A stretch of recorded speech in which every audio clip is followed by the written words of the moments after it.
যারা সদ্য বিবাহিত তাদের উদ্দেশ্যে আমার উপদেশ সবসময় থাকে, তারা স্ত্রীর কথা মেনে চলবেন। ব্যাস, এটাই উপদেশ। আপনারা হেসে উড়াই দিলেন জিনিসটা, সিরিয়াস উপদেশ। আমি কোনো বিয়ে পড়ালে সাধারণত আমি নতুন জামাইকে বলি, বাবা সুখে থাকতে চাইলে বউয়ের হাতে বায়াত হয়ে মুরিদ হয়ে তার কথা মতো চলবা, ব্যাস শেষ। এটাই হলো পারিবারিক সুখ শান্তির মূল মন্ত্র।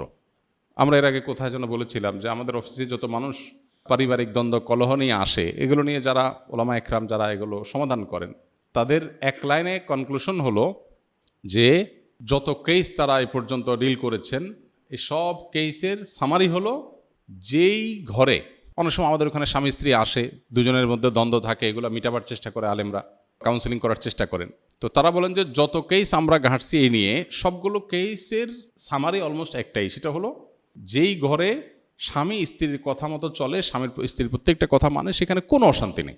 অশান্তিটাই হলো সেখানে যেখানে কথা শোনা হয় না, ব্যাস। এই জন্য নবদম্পতি যারা আছেন তাদের উভয়েরই এটা আমল করা উচিত। বিশেষ করে ছেলেদের একটু বেশি আমল করতে হয় আর কি, মেয়েদের একটু কম। তো মেয়েদেরও করা দরকার। আর স্বামী হোক আর স্ত্রী হোক, যিনি জীবনসঙ্গীর কথা যত বেশি শোনার চেষ্টা করবেন, আল্লাহর নির্দেশে বাইরে বললে সেটা না, আল্লাহর নির্দেশের মধ্যে থেকে যত বেশি শোনার চেষ্টা করবেন, তিনি আল্লাহর কাছে তত প্রিয় পাত্র হবেন।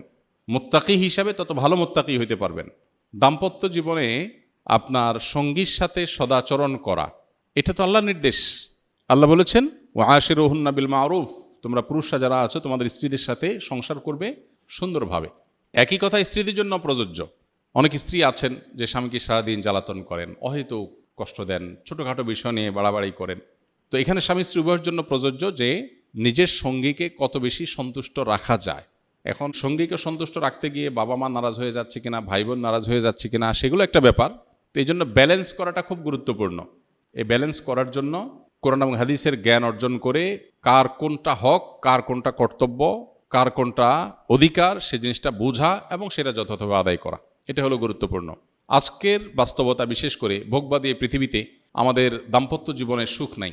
ম্যাক্সিমাম মানুষের দাম্পত্য জীবনের সুখ নাই। বেশিরভাগ মানুষ সুখের অভিনয় করে, সোশ্যাল মিডিয়াতে ফেসবুকে ছবি দেন বইয়ের, মানে কি তাদের মধ্যে মিল, এগুলার এজহার, এগুলার প্রকাশ সোশ্যাল মিডিয়া করান। আসলে বাসায় সারাদিন চুলাচুলি হয়, কিন্তু বাহিরে নাটক করেন কিসের?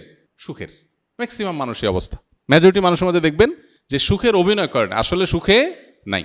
সুখ পেতে হলে স্বামী স্ত্রী উভয়কে আল্লাহর কাছে পরিপূর্ণভাবে সমর্পণ করতে হবে। আত্মসমর্পণ করা ছাড়া, পরিপূর্ণ ইসলাম গ্রহণ করা ছাড়া আপনি কখনো সুখ চূড়ান্ত লেভেলে পাবেন না। সুখের বিভিন্ন সংজ্ঞা হতে পারে, কিন্তু চূড়ান্তভাবে যে মানসিক ফ্রেশনেস, এটা আপনার মধ্যে তখনই আসবে যখন আল্লাহর কাছে নিজেকে সুপর্দ করবেন। আল্লাহর কাছে সুপর্দ করলে লাভ কি হয় দেখেন, স্ত্রীর কথা কষ্ট পেয়েছেন, স্বামীর কথা কষ্ট পেয়েছেন, আপনি সবর করবেন, কারণ সবর করলে আল্লাহ কি দিবেন? বিনিময় দিবেন।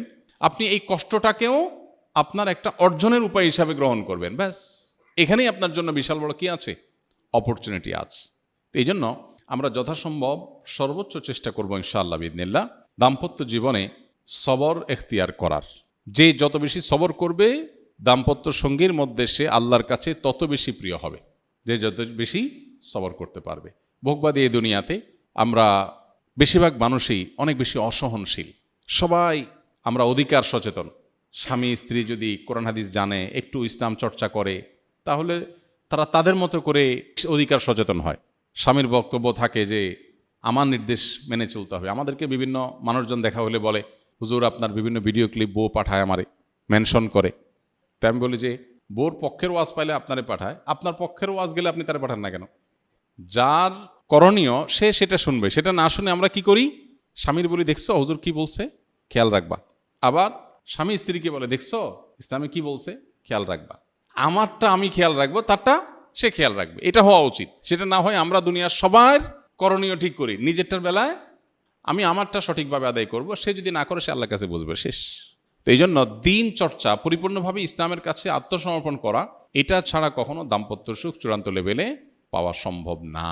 আল্লাহ তাআলা আমাদেরকে সবর এবং শুকর করার তৌফিক দান করুন। দাম্পত্য জীবনে সুখের জন্য সবর এবং শুকর, এটা নির্বিকল্প। যা পেয়েছি আল্লাহ শুকর, এর চেয়ে খারাপ হতে পারত। আর যেটুকু হয়েছে এটার জন্য কি করা? সবর করা।